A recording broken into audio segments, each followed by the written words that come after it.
Hello and welcome to this course. In this presentation, I will give you a quick and structured introduction on magnetic gear systems, including their types, equations, benefits, and applications. So you will learn magnetic gear concepts from basics to simulation, and understand magnetic gear types, including internal, external, and coaxial, and apply theory using Ansys Maxwell software. Generally, magnetic gear systems are used in electric vehicles, wind turbines, and robotic systems. If we look at basic mechanical conventional gear, we can find that they have two common types, external gears and internal gears. In external gears, teeth of both gears are on the outer surface for the gears, and the small gear and the large gear rotate in opposite directions.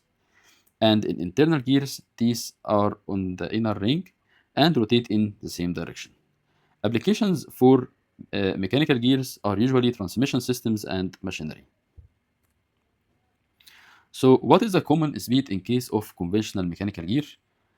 The gear ratio is equal to the number of teeth for the driving gear divided by the number of teeth for the driver gear, and also equal to the pitch diameter for the driving gear divided by the pitch diameter for the driver gear. Speed is inversely proportional to the torque, so increasing the speed means decreasing the torque, and increasing the torque means decreasing the speed. The speed of the driving gear is equal to the speed of the driver gear multiplied by number of teeth for the driver gear divided by number of teeth for the driving gear, and vice versa in case of the torque.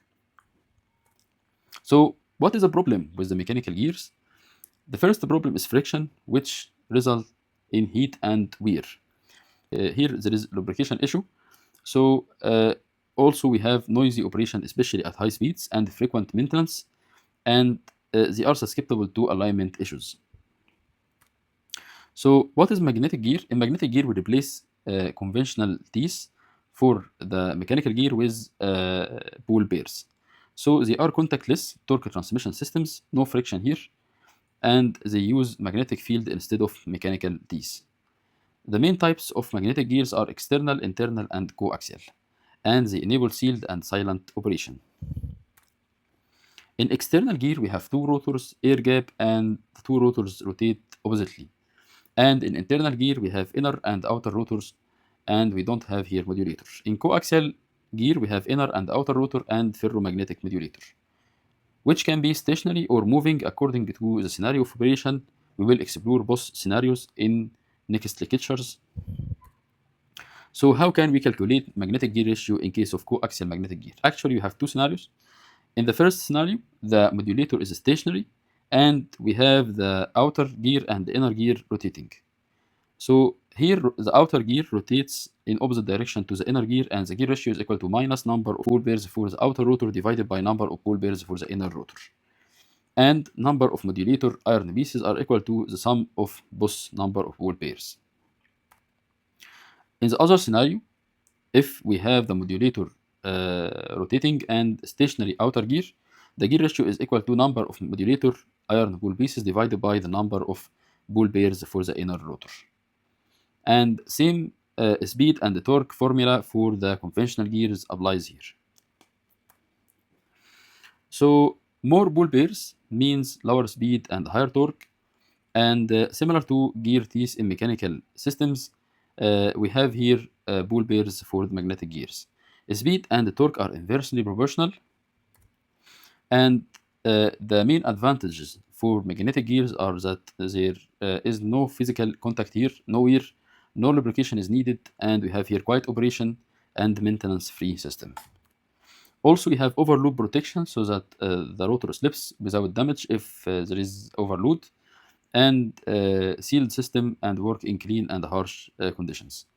And we have here zero backlash, so it's actually great for robotic systems. And magnetic gears also are eco-friendly systems. As we said, they have no lubrication, no oil waste, and longer lifetime, less material waste, and no noise operation. So this actually reduces noise pollution and are perfect for renewable systems such as electric vehicles, e-bikes, aerospace applications. So what are the drawbacks to consider in case of magnetic gear? The high initial cost because of rare earth magnetic or magnets, and the magnetization risk, especially at high temperatures, and lower torque density if compared to mechanical gears, and they requires advanced simulation to study their performance. If we compare between the three types of the magnetic gear, we can see that the torque is high in the case of coaxial magnetic gear, and medium in case of internal magnetic gear, and low in case of external magnetic gear. And same happens for complexity and efficiency. So the future is going toward magnetic gear systems, as we said, because they don't have any friction or wear, and they have lower maintenance, and ideal for clean technologies, and can be adaptable for many configurations. So let's start the design process. In the next module, you will find a workshop for designing internal, external, and coaxial magnetic gear systems.